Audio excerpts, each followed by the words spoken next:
श्री सीताय राम। श्री राम चरणाम्बुज प्रेमियों, एकादशी का मतलब क्या है? ये ठीक है हम अपने घरों में विप्र को बुलाएं, पूजन करें, उनका चरण धोएं, भोजन कराएं, पूजा पाठ करवाएं, दान सम्मान करें, ये बहुत सुंदर है। लेकिन उसके साथ में एक और चीज का भी ध्यान रखें, उसका भी पालन करें। जितना भी हम पूजा पाठ करते हैं यह क्या है? कर्मकांड है, विधि विधान है। जो मैं कल 4 घाट से कथा का महिमा का मैं वर्णन किया आप सबके बीच में, कौन किस घाट के प्रवक्ता हैं और कथा का वो महिमा का गायन किए, तो दक्षिण घाट के प्रवक्ता याज्ञवल्क्य जी एक कर्मकांड घाट के प्रवक्ता हैं। तो ये विधि विधान भी सही है, कर्मकांड ठीक है, विधि विधान हम अपने पूजा में रखें, लेकिन और भी एक चीज का होना उसमें जरूरी है। विधि के साथ में, नेम के साथ में क्या हो तो प्रेम भी होना चाहिए, भाव भी होना चाहिए। मानस में बाबा ने दर्शन कराया है, नेम प्रेम संग कर कर देखा, नेम प्रेम कर कर देखा, अरे नेम प्रेम संग कर कर देखा, नेम प्रेम कर कर देखा, अभी चल हृदय भगत कर रेखा, अभी चल भगत कर लेखा, अभी चल हृदय भगत कर रेखा, अभी चल हृदय भगत कर रेखा। तो नेम और प्रेम ये दोनों होनी चाहिए। विधि विधान भी हम करें, नेम भी करें, और भाव प्रेम ये भी होने चाहिए। अहमता का भाव न रहे, पुरुषार्थ का ज्ञान न रहे कि मैं ये कर रहा हूँ। यदि हम कोई चीज अर्पण करते हैं, दान देते हैं, तो दान के साथ में मैं नहीं होना चाहिए। आप मैं का ही दान पहले कर दीजिए अपने जीवन में, तब और वस्तुओं का दान करिए। यदि दान ही जीवन में करना है, परित्याग ही कुछ करना है अपने जीवन में, तो पहले मैं का दान करिए, फिर हम अगला कोई दान करें, वस्तु का, सोना चांदी वस्त्र का दान करें। तो यह जो व्रत है क्या है? बड़ा ही महिमाशाली व्रत है। तो एकादशी का हम अर्थ समझें कि एकादशी क्या है। जरा आप ध्यान देंगे, अपने भगवान के चरणों में, अपने ईश्वर के प्रति, अपने सदगुरु के प्रति, भगवान की कथाओं के प्रति एक निष्ठ हो जाना, एक शरण को ग्रहण कर लेना, हमारे अंतःकरण में एक एकता का प्रादुर्भाव हो जाना, एक दशा में हो जाना, द्वादशी में नहीं रहना जी, एक दशा में हो जाना। यदि जब तक हमारे अंदर एकादशी नहीं आती है, हम एक दशा में नहीं होते हैं, तो लाख आप दान करते रहिए, लाख आप पूजन करिए, लाख आप भोजन कराइए, उसका कोई मतलब नहीं है। हमारे अंदर एकादशी आनी चाहिए। तो मैं ये कहती हूँ कि जैसे गोस्वामी जी एकादशी को जीवन में अपना लिए, एक भरोसो एक बल, एक आस विश्वास, एक राम घन श्याम हित, और चातक तुलसीदास, चातक तुलसीदास। एक दशा में हो जाना, यह एकादशी है। अब दूसरा भाव सुने, दूसरा भी एकादशी का भाव है। वह क्या है? एकादश किसे कहते हैं? 11 को एकादश कहते हैं और यही एकादशी है। तो 11 है क्या? हमारे अंदर 5 ज्ञान इंद्रियां हैं और 5 कर्म इंद्रियां हैं और एक मन मिलकर के ये कितने हो जाते हैं? 11 हो जाते हैं। तो सचमुच में यदि हमारा नियंत्रण अपने 5 ज्ञान इंद्रियों पर है, 5 कर्म इंद्रियों पर है और मन पर है, तो सचमुच में हमारी एकादशी परिपूर्ण हो जाती है। एकादशी का व्रत करना सफल हो जाता है। और जब तक यह जीवन में नहीं है एकादशी, तब तक व्रत करना केवल एक श्रम मात्र है, केवल परिश्रम करते हैं। व्रत का मतलब क्या होता है जी? केवल हम उपवास कर लिए, दिन भर रोटी चावल का त्याग कर दिए, हो गया व्रत? नहीं। व्रत का आप अर्थ समझे कि व्रत कहते किसे हैं। ये नहीं कि व्रत किए हैं, दिन भर हम किसी की निंदा कर रहे हैं, किसी की चुगली कर रहे हैं, वैसे को हम व्रत कहेंगे? आप अपने उदर को जला करके भी, तपस्या करके भी, भूखे रह करके भी आप व्रत की श्रेणी में नहीं हैं। व्रत किए हैं और खूब घर में महाभारत मचाए हुए हैं, पड़ोसी से खूब लड़ रहे हैं, तो क्या ये व्रत है? व्रत नहीं है। सास पतोह में खूब महाभारत छिड़ा हुआ है, ऐसा व्रत नहीं होता है। तो व्रत है क्या? उपवास भी हम कहते हैं व्रत को। व्रत मतलब संकल्प होता है, दृढ़ निश्चय होता है, दृढ़ प्रतिज्ञा होती है कि आज हमने व्रत को धारण किया है, संकल्प को धारण किया है, दृढ़ निश्चयता आ जाए हमारे अंदर, यही तो व्रत है। उपवास, उपवास भी कहते हैं उसे। तो उप मतलब क्या होता है? निकट, और वास माने वास करना। अरे उस दिन, उपवास के दिन जो करता है वह परमात्मा के निकट वास होता है, कि जो परमात्मा के निकट पहुंच जाए।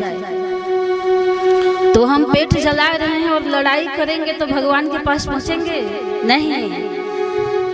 मैं तो कहती हूँ कि आप भोजन करके भी यदि भगवान का भजन करते हैं तो वह सबसे बड़ा व्रत है और उपवास है।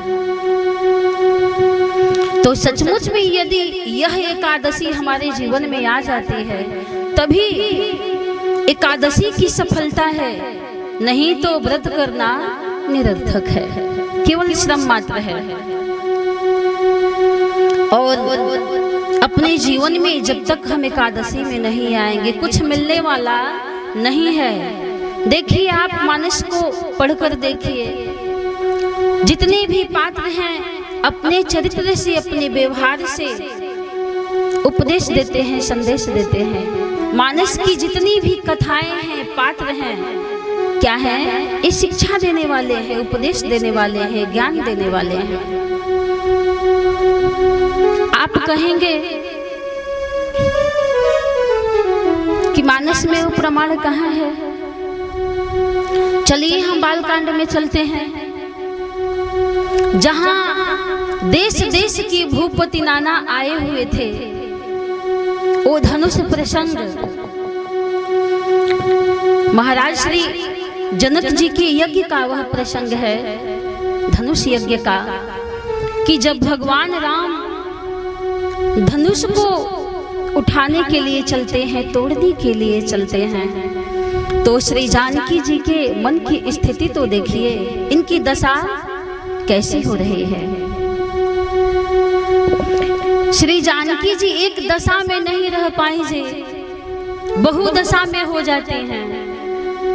अपने चरित्र से ये शिक्षा दे रही है माता जी।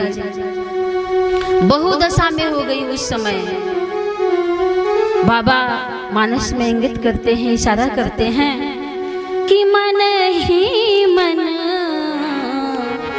मनावय कुलानी मन ही मन मनावय कुलानी मन ही मन मनावय कुलानी मन ही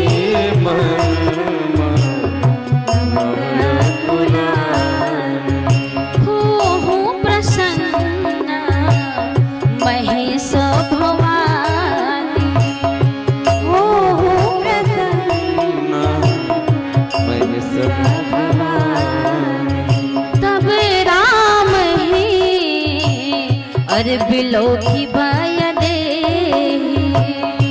तब राम ही बिलो की भय दे सभय हृदय बिना वति जे हिते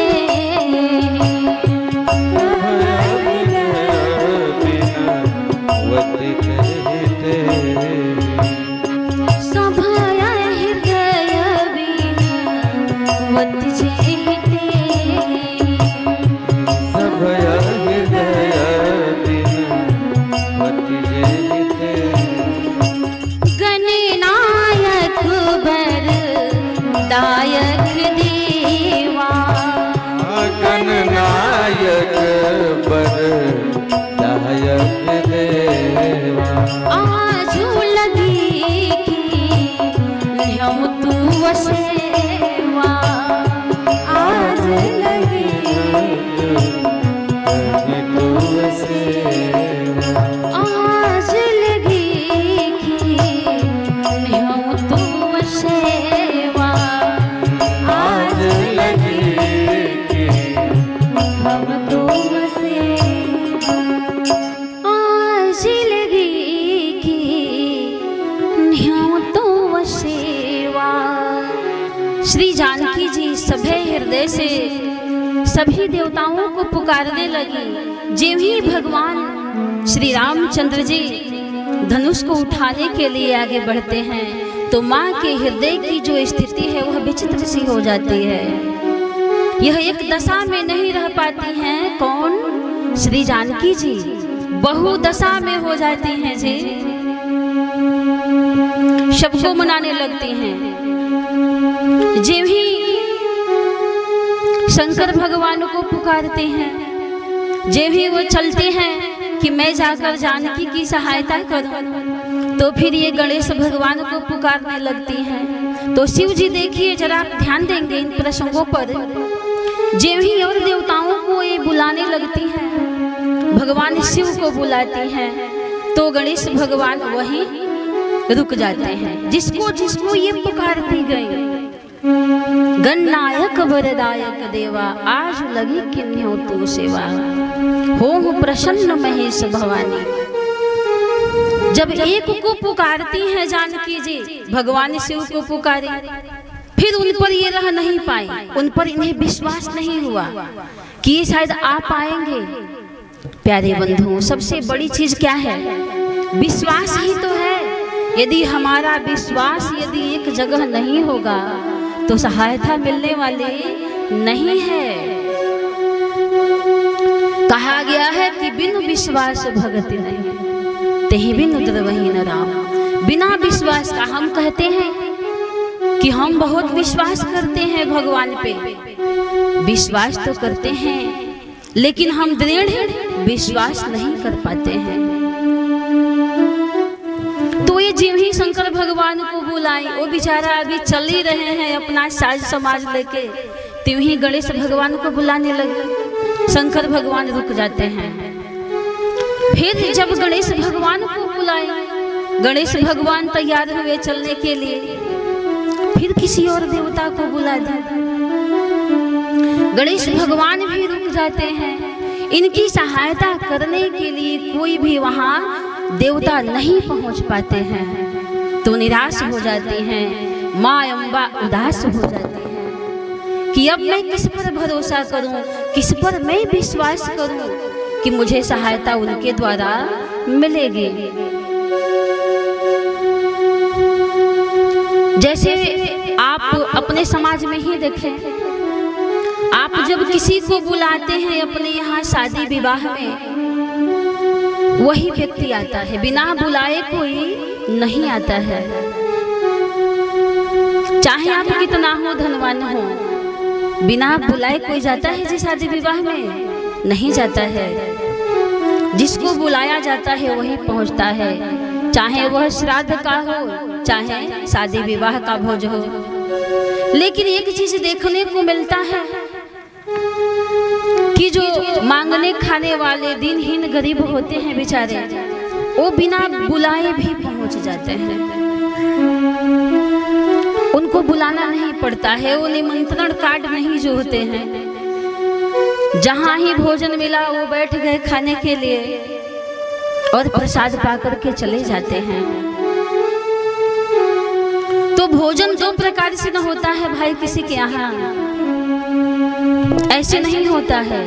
या तो व्यक्ति, ध्यान देंगे, या तो व्यक्ति विपत्ति का मारा होता है, तब किसी के यहाँ बिना बुलाए भी पहुंच जाता है। जैसे दिनहीन गरीब मांगने खाने वाले पहुंच जाते हैं, और नहीं तो फिर प्रेम निमंत्रण। बड़ी सुंदर कथा आती है श्रीमद् भागवत में।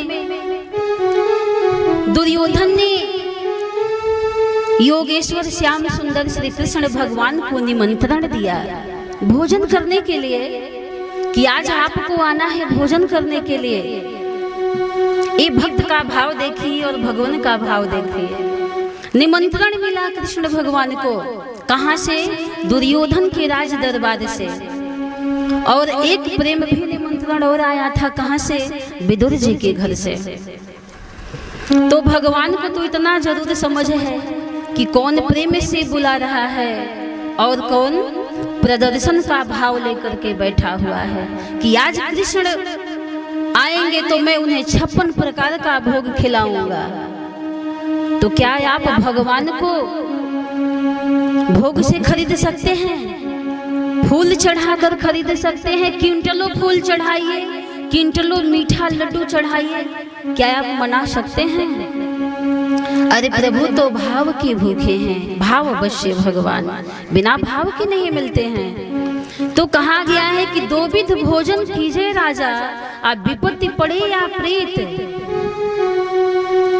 जब जाकर के दुर्योधन के यहाँ भगवान कृष्ण भोजन कर लेते हैं, तो दुर्योधन उलाहना देता है कि किस माने में विदुर हमसे कुलवान है, कुलीन है, ऊंचे कुल खानदान का है, बड़ा धनवान है, जो आपने मेरे यहाँ भोजन नहीं किया और विदुर के यहाँ आपने भोग लगाया।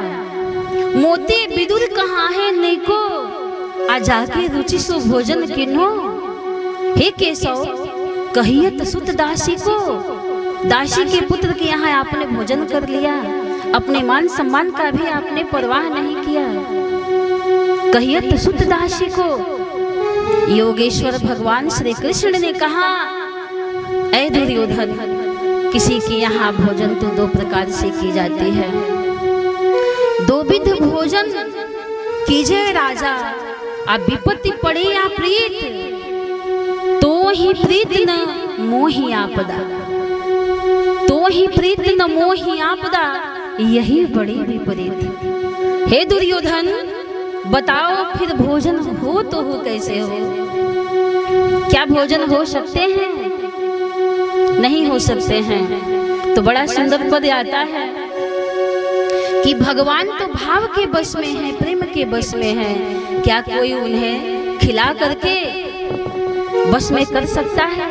अरे प्रेम हो तो इंसान क्या जी, भगवान भी बस में हो सकते हैं। यशोदा मैया कृष्ण भगवान को ओखल में बांध देते हैं, उस ब्रह्म को, परमात्मा को, ईश्वर को वह रस्सी में बंध जाते हैं। क्या कोई है रस्सी में बांधने वाला?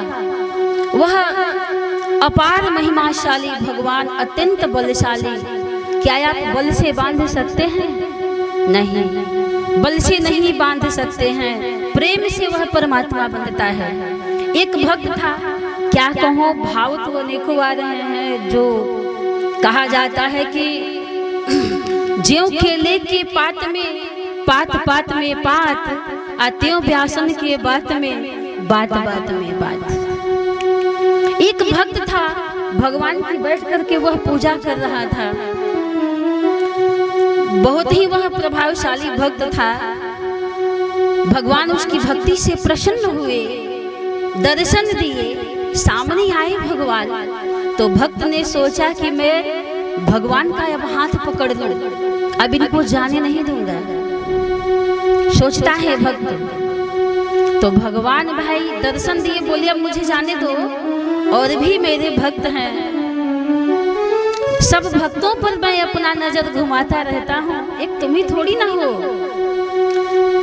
सब भक्तन ऊपर भगवान के नजरिया घुमेला, सब भगतन ऊपर भगवान के नजरिया घुमेला। तो मैं कैसे तेरे बस में बंद करके मैं तुम्हारे पास बैठा रहूं। भगवान भागने लगे हाथ छुड़ा करके। भक्त जबरदस्ती पकड़ना चाहा, भगवान चले गए। तो कहता है भक्त, कर छुड़ाए जात हो, हे प्रभु कर छुड़ाए जात हो, निर्बल जान की मोहि,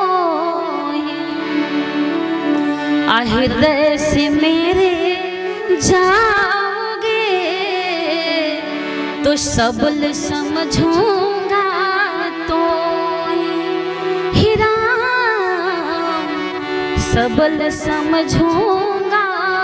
तो मैं निर्बल हूँ, इसलिए हाथ छुड़ाकर भागे जा रहे हैं। जरा आप हृदय से भाग कर तो जाइए, तब मैं आपको बलवान जानूं। तो भगवान भाव के भूखे हैं, भाव के बस में रहते हैं।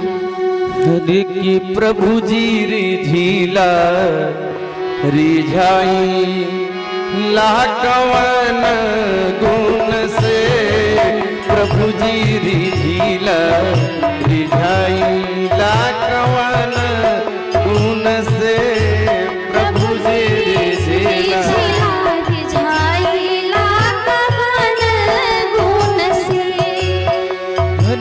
आज तलक से ना कोई जानल प्रभु जी राउर रीति, आज तलक से ना जान प्रभु जी राउर रीति। केकरा से तू बैर करेला, केकरा से तू बैर करेला, अरे केकरा से तू प्रीति, आपन के करा के बनावे लगवन गुण से, प्रभु जी रिझिला रिझाई लगवन गुण से, प्रभु जी रिझिला रिझाई लगवन गुण से, प्रभु जी रिझिला रिझाई लगवन गुण से। अरे ना खैल पकवान मिठाई दुर्योधन घर जाके, ना खैल पकवान मिठाई दुर्योधन घर जाके, अरे बासी साग विदुर घर खैल, बासी साग विदुर घर खैल, प्रेम से भोग लगा के स्वाद छिलके में बसाई लाकवन में गुण से,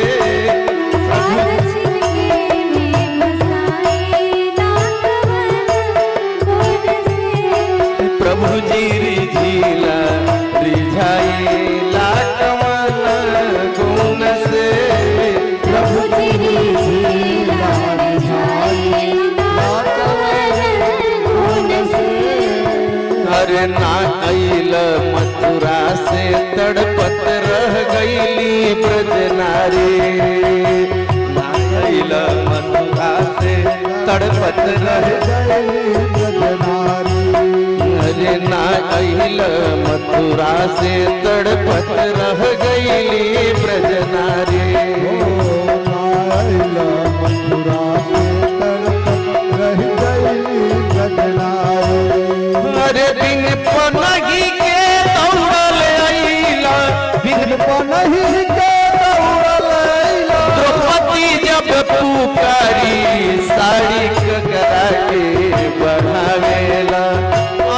कवन गुण से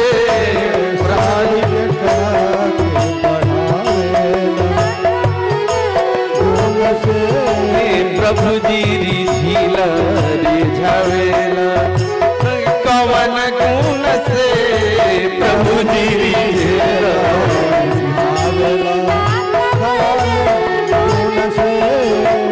अरे नाम यजामिल के बेटा नारायण सबसे प्यारा हो यजामिल के बेटा नारायण सबसे प्यारा नाम यजामिल के बेटा नारायण सबसे प्यारा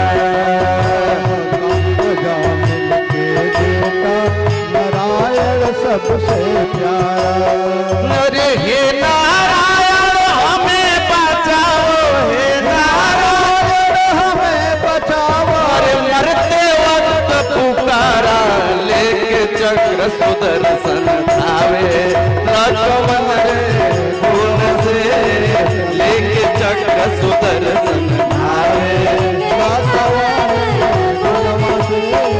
भगवन रिझेला रिझावेला कवन गुण से भगवान रिझेला गुण से प्रभु जी रिझेला रिझावेला कवन गुण से प्रभु जी रिझेला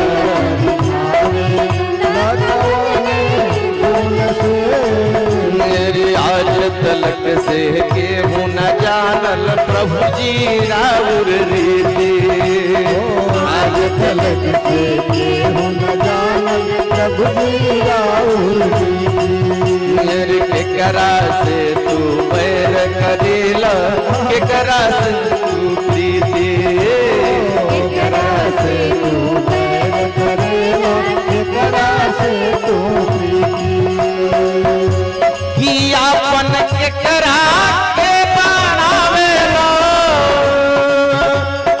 आपन केकरा के बनावेला अरे कवन गुण से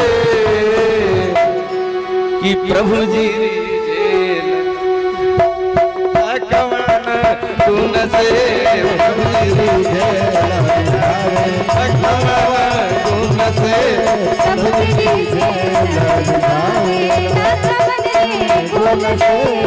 अरे ना खैला पकवान मिठाई दुर्योधन कर जाके पकवान मिठाई दुर्योधन घर जाके ना खैला पकवान मिठाई दुर्योधन कर जाके ना खैला पकवान मिठाई दुर्योधन घर जाके अरे भाती साग भी दुर्घर खैला भाती साग भी दुर्घर खैला अरे प्रेम से भोग लगा के साथ छिलके में बचावे गुण से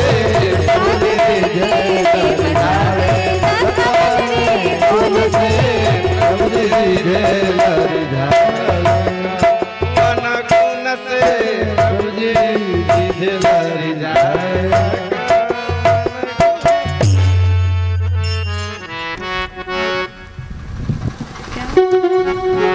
तो सज्जनों, बड़ा ही सुंदर भजन, बहुत सुंदर।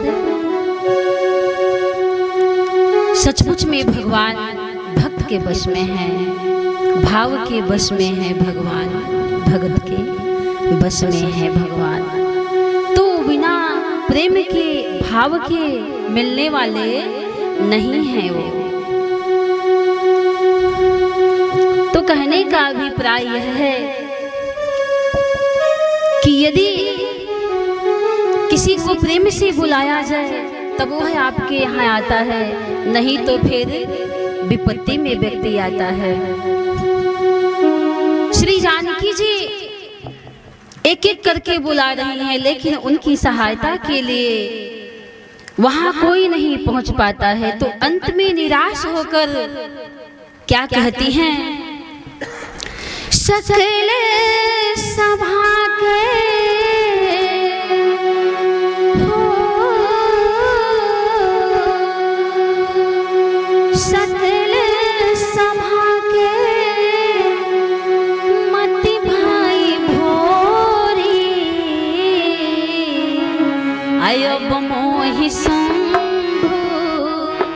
चाप गति तोरी।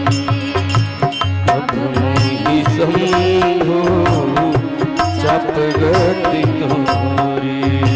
अब मोहि शंभो चाप गति तोरी। अब मोहि शंभो चाप गति तोरी।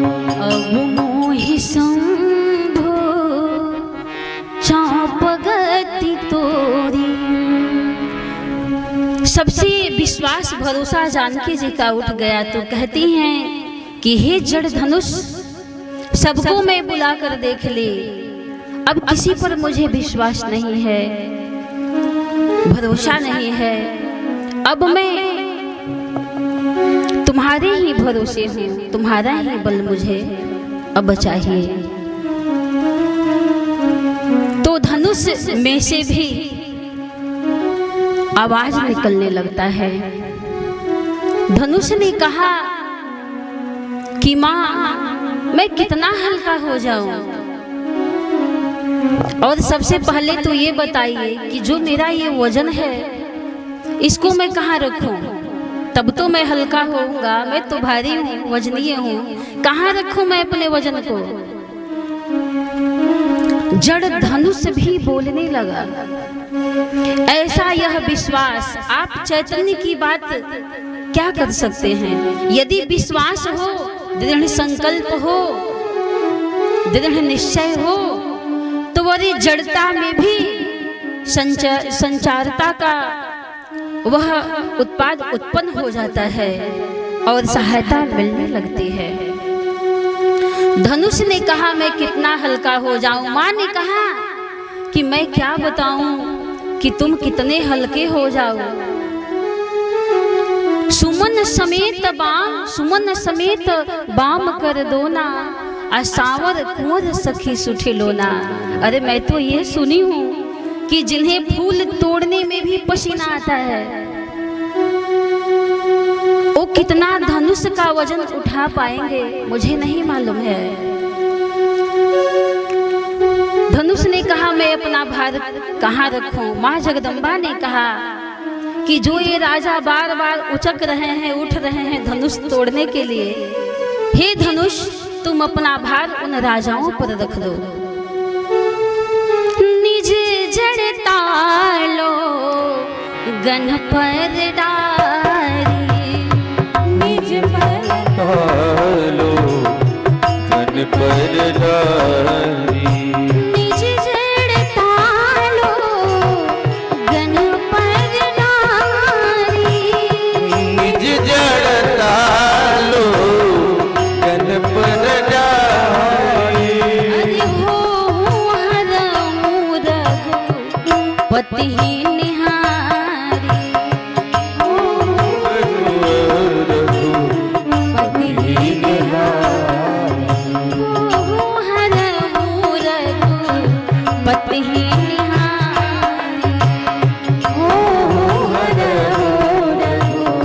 पति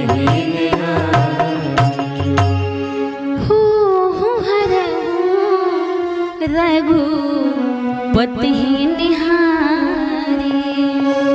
आप खुद ही देख लो कि ये कितना वजन उठा सकते हैं। तो कहने का अभिप्राय यह है कि जब तक हमारा विश्वास नहीं होगा, दृढ़ संकल्प नहीं होगा, हमारे अंदर एकता, एकत्व, अभिन्नता नहीं आएगी, तब तक कुछ जीवन में मिलने वाला नहीं है। श्री जानकी जी अपने चरित्र से ये उपदेश दे रही हैं कि आप एकादशी में हो जाइए, जब तक द्वादशी में रहेंगे सहायता मिलने वाली नहीं है। कोई क्या यह मूर्खा थी क्या जानकी जी? क्या इन्हें ज्ञान नहीं था? लेकिन अपने चरित्र से ये शिक्षा दी संसार को, जगत को, कि एकादशी में रहना है। तो आप सबसे निवेदन है माताओं से, आज एकादशी व्रत है, कि सच्ची एकादशी को अपने जीवन में उतारें और उस एकादशी को अपने घर लेकर के जाएं। हम द्वादशी में न रहें, एकादशी में रहें। तो इस व्रत की यही सार्थकता है, सफलता है, परिपूर्णता है, तभी ये सफल होंगे। तो व्रत एकादशी सो सबको व्रत करना चाहिए एकादशी का। नेम के साथ प्रेम भी होना जरूरी है, भाव भी होना जरूरी है, क्योंकि बिना भाव का भगवान मिलने वाले नहीं हैं। वो हर जगह हैं। कौन कह रहा है? जो तीनों लोक के गुरु हैं वो बता रहे हैं कि वो परमात्मा हर जगह है। लेकिन कमी क्या है? लोग कहते हैं कि भगवान मिलते नहीं हैं, आते नहीं हैं, दुख को काटते नहीं हैं। लेकिन हम लोग के पास वैसी दृष्टि नहीं है, वो भाव नहीं है, प्रेम नहीं है, खाते नहीं हैं। अरे हम सबरी की तरह खिलाते नहीं हैं, द्रौपदी की तरह बुलाते नहीं हैं, तो भगवान आएंगे कहाँ से? वो तो तैयार है आने के लिए। कहा गया है कि भक्त यदि एक कदम बढ़ाता है उनके तरफ, तो मेरा मालिक, मेरा ईश्वर हजार हजार पदों से, सहस्त्र पदों से अपने भक्तों का स्वागत करने के लिए तैयार रहते हैं। अब थर्मामीटर आपके पास है, अब अपने हृदय को नापिए कि कितना प्रेम है आपके लिए। एक गुरुजी के शिष्य थे, शिष्य ने कहा कि कितना प्रेम होगा तो प्रभु मिलेंगे, कितना प्रेम होना चाहिए भगवान को पाने के लिए? तो गुरुजी ने कहा कि चलो ठीक है, मैं बताता हूँ कि कितना प्रेम रहेगा तो भगवान मिलेगा। ले जाकर के शिष्य को नदी में डुबो देते हैं। आप पकड़े रहते हैं उसके मुंडी को, अब बेचारा छटपटाने लगता है शिष्य, अरे गुरुजी छोड़िए छोड़िए, मैं तो मर जाऊंगा, मेरे प्राण अब निकल रहे हैं। गुरुजी ने कहा, देखो जितना तुम तड़प रहे थे अपने प्राण की रक्षा के लिए, यदि उतनी तड़प हो भगवान को पाने के लिए तो आने में देर नहीं लगाते हैं। गीता में भी वर्णन आता है कि आप जैसे मिलेंगे वैसे मिलने के लिए वो तैयार हैं। ये जथा माम प्रपद्यन्ते तांश तथैव भजाम्यहम्। जो जैसे मिलता है ठीक उसी प्रकार से, उस भक्त से उसी प्रकार मैं मिलता हूँ। तो भगवान तो आने के लिए तैयार है, वो हर जगह हैं।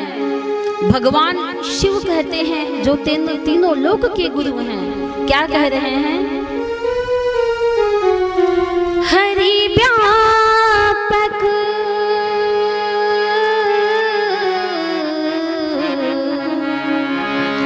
हरि व्यापक सर्वत्र समाना,